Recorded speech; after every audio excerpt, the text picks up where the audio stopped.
Bareskrim Polri mengungkap kasus penipuan oleh Sindikat Kejahatan Internasional terkait pembelian ventilator dan monitor COVID-19. Bareskrim Polri menangkap 3 orang tersangka tindak pidana peretasan email yang berujung pada penipuan dan pelanggaran ITE oleh CV Shenzhen, Mindray Biomedical Electronics dalam transaksi jual beli ventilator dan alat monitor COVID-19. Ketiga tersangka itu melalui perusahaan CV Shenzhen Mindray Biomedical Electronics telah menipu perusahaan asal Italia yang memesan alat ventilator dan monitor COVID-19 dengan nilai mencapai lebih dari 3,6 juta euro atau setara dengan 58,8 miliar rupiah pada bulan Mei 2020.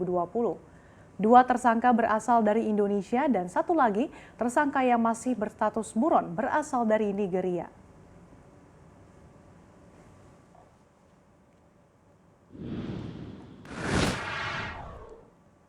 Lantas bagaimana modus penipuan ventilator COVID-19 ini akan dilaporkan oleh jurnalis CNBC Indonesia Tito Bosnia.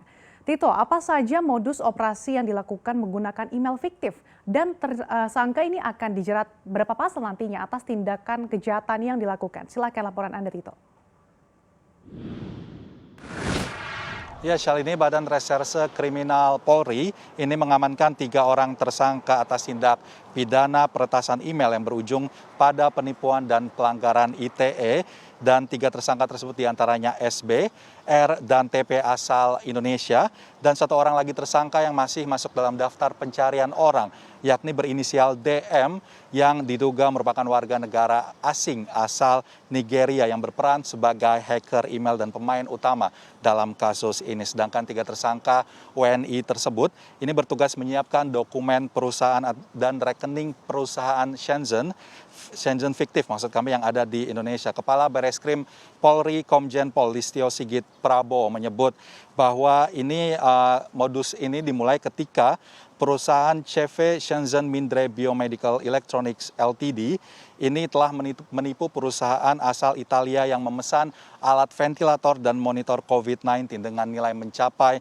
lebih dari 3,6 juta euro atau setara dengan 58,8 miliar rupiah. Kronologinya, ini pada tanggal 31 Maret 2020, perusahaan asal Italia yang bergerak di bidang alat kesehatan bernama Altea Italy SPA ini melakukan kontrak jual beli dengan perusahaan asal China yang bernama Shenzhen Mindray Biomedical dan membeli ventilator dan monitor COVID-19. Untuk transaksi biasanya dilakukan melalui beberapa kali ke rekening Bank of China atas nama Shenzhen Mindray Biomedical.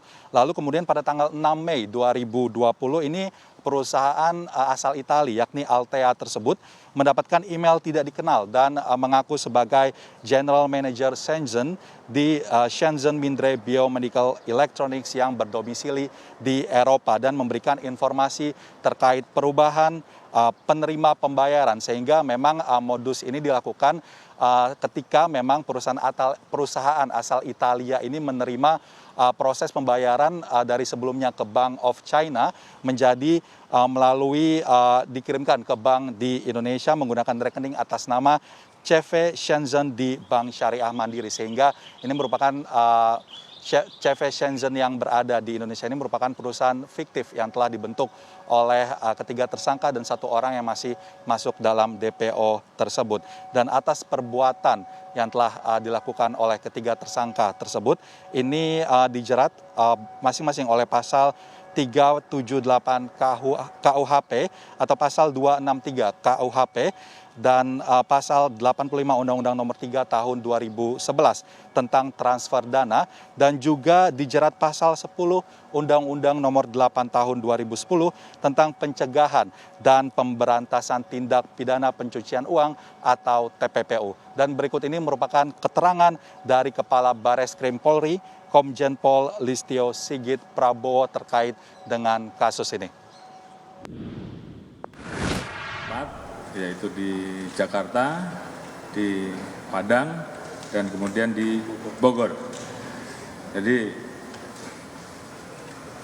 dari kegiatan tersebut maka kita telah mengamankan uang pada rekening penampungan yang ada di Bank Mandiri Syariah senilai kurang lebih 56 miliar rupiah, di mana 2 miliar sudah digunakan oleh tersangka untuk membeli mobil dan juga membeli aset tanah. Maka untuk tersangka kita sangkakan dengan pasal 378 KUHP, pasal 263 KUHP, pasal 85 Undang-Undang Nomor 3 Tahun 2011 tentang transfer dana, pasal 45 ayat 1, pasal 28 ayat 1 tentang ITE, junto pasal 55 KUHP dan pasal 56 KUHP, dan pasal 3 dan pasal 4, 5,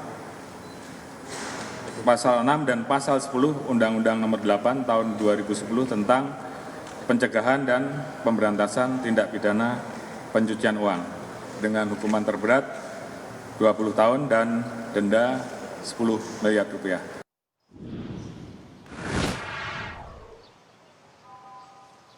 Demikian yang dapat kami laporkan, kembali ke Anda di studio.